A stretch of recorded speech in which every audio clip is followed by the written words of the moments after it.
In the opening scene, we are shown the desolate state of New England after a catastrophic zombie outbreak has wiped out almost all of humanity, except for a few survivors. Among these survivors are two close companions, Ben and Mickey. Mickey is a fastidious guy who values cleanliness and strives for perfection, but he lacks bravery and courage. How is Mickey still alive? In contrast, Ben is a rugged survivor who is unbothered by his lack of hygiene and possesses bravery and courage in abundance. The two friends embark on a journey through the winding roads of Connecticut with no particular destination in mind. Their primary objective is to avoid detection by the flesh-eating zombies that roam the landscape and survive by scavenging for necessary supplies. They also regularly break into houses to look for food, tech equipment, or anything else that can help them in the long run. Amidst the chaos and turmoil that surrounds them, two close friends who share a mutual love for baseball engage in the sport purely for their personal enjoyment. Their shared history, however, reveals that they were once trapped in a house in Massachusetts with Mickey's family for a staggering 3 months. Tragically, Mickey's father, mother, and brother were all killed before they were able to devise a plan to escape. In the aftermath of this traumatic event, Ben opposes sleeping indoors, which often results in many heated arguments between the two friends. Despite this, Mickey wants to live a normal life, so he resists learning basic survival skills. He constantly isolates himself by listening to his CD player with headphones, draining the batteries. During one of their scavenging missions, the duo stumbles upon a car with a female zombie trapped inside. Ben makes the daring decision to open the car door, allowing the zombie to exit before promptly shooting her in the head. Remarkably, the car remains in working condition, which fills the two friends with a sense of optimism. Buoyed by this small victory, they set off once again on their unpredictable journey, unsure of what lies ahead. As the day wears on, the pair finally arrive at the abandoned home of Mickey's girlfriend, which they proceed to search thoroughly. In a stroke of luck, they manage to uncover 2 functioning walkie-talkies. While experimenting with the devices, they unexpectedly stumble upon a conversation between 2 survivors named Annie and Frank. Overcome with excitement, they realize that there is still life out there, beyond their isolated existence. Annie and Frank appear to belong to an organized group of survivors called the Orchard, and Mickey, who has not heard the sound of another human voice for months, immediately reaches out to them with an earnest request to join. However, his hopes are dashed when the group flatly refuses his request. They even warn him to never contact them again before hanging up the call. Frustrated and angry, Mickey lashes out at Ben, expressing his deep reluctance to embrace a so-called hunter-gatherer way of life and his fear of dying every day. After this, the two continue their journey and come across a nearby house. As Mickey unlocks the door, a couple of zombies walk out, but he hesitates to confront them. Fed up, Ben steps forward with a baseball bat and urges his friend to fight back against the very creatures that killed his family. However,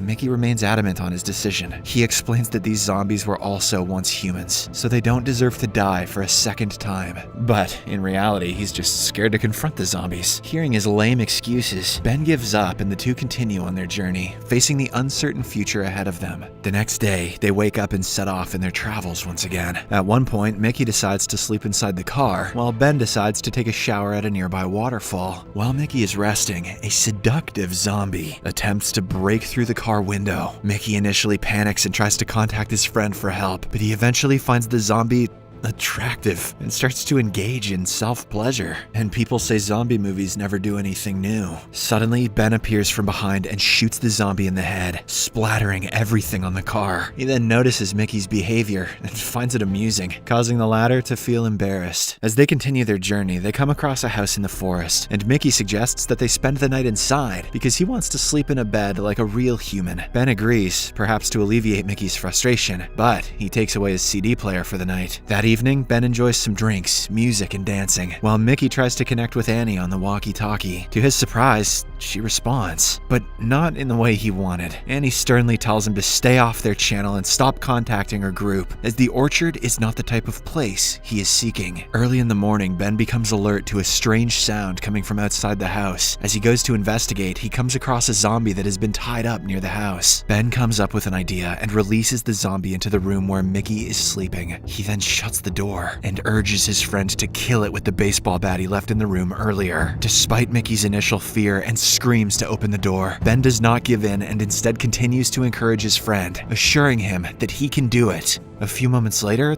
the sound of the struggle stops, and Ben opens the door to find Mickey covered in blood. It turns out he has finally managed to kill a zombie. Ben is proud of his friend's achievement, but Mickey does not feel the same way, and he instead attacks Ben in anger before storming out of the house. After a while, the two friends reconcile, but Mickey suddenly breaks down in tears. On inquiring about the reason, he reveals that Annie has forbidden him from contacting her. Killing his first zombie and getting turned down by a community seems to have changed Mickey. As the days pass, he begins to take Ben's advice seriously, learning to fish and spending less time with his headphones on. This change in behavior brings the two friends closer, and they start enjoying their time together more than ever before. One day, during the course of their journey, the two friends come across a stranded car and decide to investigate. Ben attempts to siphon some fuel from the car in order to replenish their own supply. However, they soon realize that the car is already out of fuel. While they are contemplating their next move, a man named Jerry suddenly appears and holds Mickey at knife point, threatening to kill him unless Ben hands over the keys to their car. Despite Ben's attempts to reason with Jerry, the man refuses to back down and demands the keys. In a moment of quick thinking, Ben tells Jerry that the keys are in the car, and so the man releases Mickey. However, when he proceeds to check, he realizes that he has been tricked. In a fit of rage, Jerry tries to flee, but Ben shoots him in the back and kills him. As the friends are recovering from the traumatic incident, a car pulls up and two survivors approach them. One of them is a woman who asks them about Jerry's whereabouts. Ben honestly tells her what happened, and after hearing this, she says that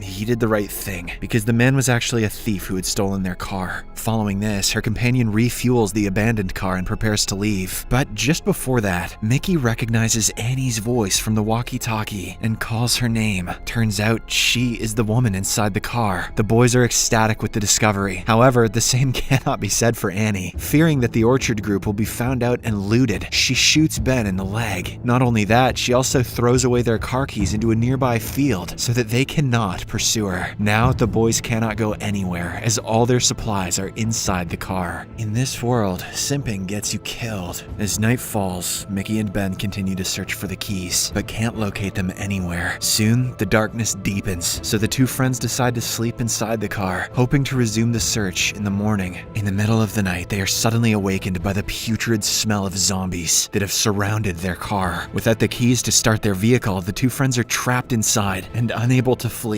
The situation worsens by morning as more and more zombies gather around them, preventing Mickey from venturing out to search for the keys. In the next scene, we see that Ben's injury is worsened, so he is now unable to even move properly. Because of this, they are forced to spend an indefinite amount of time inside the car. As the days drag on, the constant presence of the zombies takes its toll on both friends. The endless noise, smell, and sight of the undead weigh heavily on their spirits, making it harder to cope with their situation. Mickey, in particular, begins to feel increasingly irritated and restless. He's not even in the mood to fap. Driven to the brink by the constant presence of the zombies, he covers the car windows with blankets, hoping to block the outside world and the sight of the zombies. Day after day, they pass the time by playing games, singing songs, getting drunk, and sometimes simply sitting in silence. The relentless siege of the zombies, coupled with the lack of food and water, slowly drains their spirits and leaves them feeling hopeless. Despite their best efforts, it seems that they may never escape their grim fate. At one point, Ben encourages Mickey to go out and search for the car key. This time, Mickey does not hesitate, and he finally decides to get out via the sunroof. As he searches, Ben waits anxiously for his friend's return, hoping that he finds the key and returns quickly. After several hours, Mickey returns, but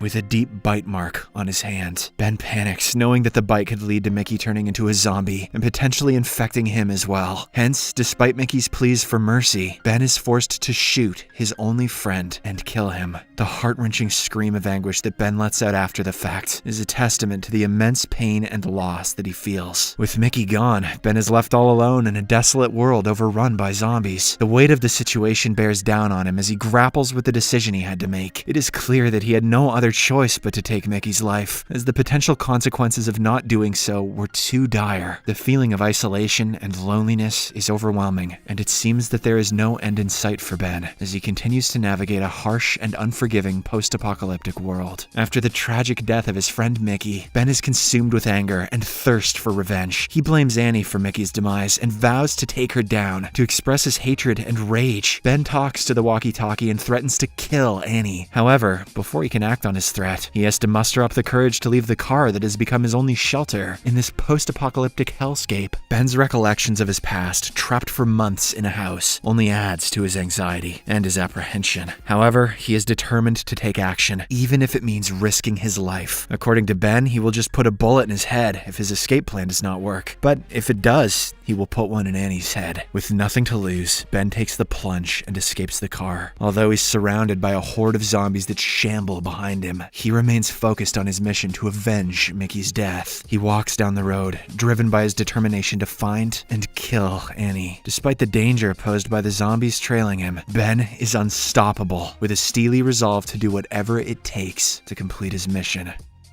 Subscribe for more videos like this, turn on notifications, and leave a like to help the channel out. Thank you for watching.